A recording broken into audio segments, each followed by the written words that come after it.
Yo, what is up guys? I'm back again with a brand new tutorial. Today, I'm going to show you how to get the modded version of Jurassic World the game.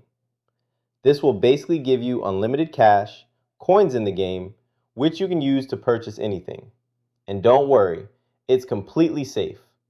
I've been using it for a while now.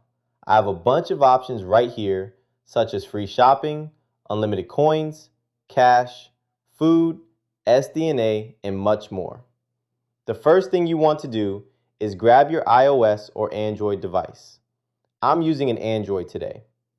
Once you're on your device, make sure you already have Jurassic World the game installed and fully updated. If you need to check, just go to the App Store or Google Play Store. Once that's done, the next step is to simply open your browser and follow my instructions. In the search bar, type Jurassic World the game and press install. After the installation is complete, the mod will be installed on your device. Thanks for watching. See you next time.